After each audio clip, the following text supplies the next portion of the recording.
Hello fellow humans, in today's video I am going to be talking about both V4 Castras and Anaxa. Now, to be honest, I'm only making this video because I'm really grinding a game currently, and I have no plans to really be making videos as consistently because I have taken this grind personally. So I will be uploading a little less until I finish what needs to be done on that game. However, I thought I might as well, spit out a quick video on the real meat and potatoes of the testing for these characters, which was V4. A lot of people thought it was going to be V3, however, to many surprise, it was V4, right?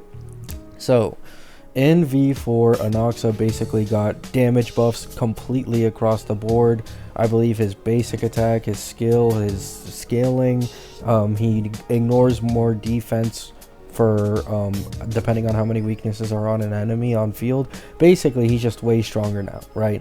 He's now actually a very solid hyper carry option, and he's as well a very good sub DPS option. So he's finally at where he was supposed to be all this time. So I'm very glad for Anaxa Wanners, including me, right? If I get, I say lucky, however, if I just win the 50-50 for Castras and the 75-25, then I probably will pull Anaxa to run with my E1S1 Robin on Rob, right?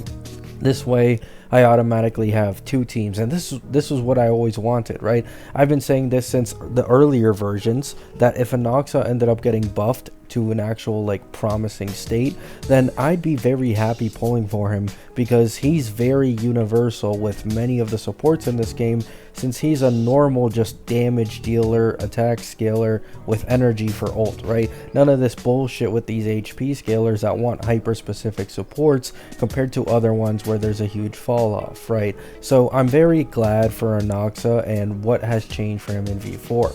Now, Castorice, she did get buffed, right? She for sure got buffed. However, I can't say I'm too happy about it, right? This might sound weird considering I'm personally pulling for Castorice on Rob.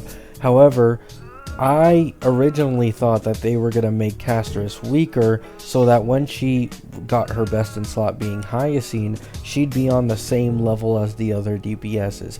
However, that's not really seeming to be the case anymore. I can almost guarantee the second Hyacine drops, she will be the strongest DPS in the entirety of the game, and it probably won't even be close, right? For those of you who don't know, Castorice, any healing she receives in the slightest is a very big benefactor towards getting her ult up, right?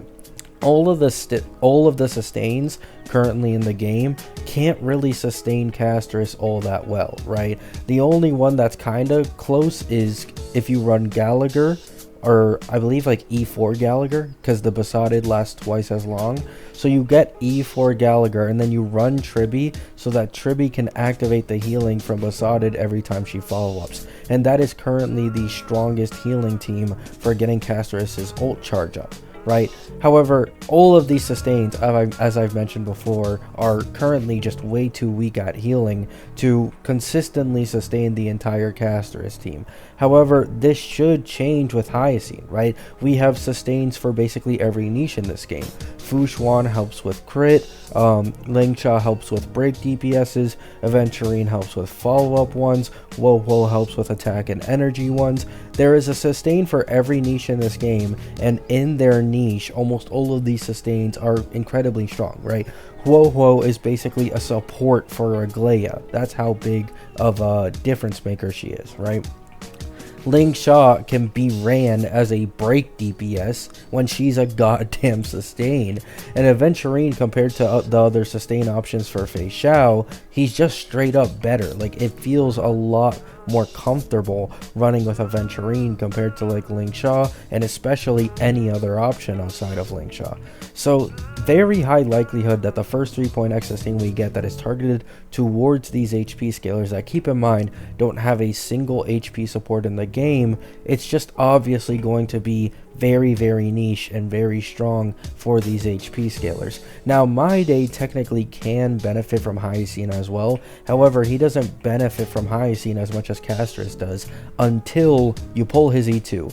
Once you get his E2, he gains charge from heals. However, Castras, basically the entirety of Hyacint's kit, should completely fit perfectly with even just an E0 Castorice. So that's where it kind of is right now, right? If you want to take full advantage of Hyacin with your My Day, you're going to have to pull for E2. However, otherwise, Castorice will be the only DPS in the game who actually takes full advantage of whatever Hyacin's healing does, right? And keep in mind, this is only including her healing, right? She's likely going to have other stuff outside of healing, possibly max HP increases, possibly burning team HP. We don't know yet, right? However, just know that there is a very high chance that basically the first HP support we get in the entirety of the game ends up being very, very strong for the HP DPSs, right? So those are my thoughts on V4 real quick. I love Anaxa and the changes that were made to him.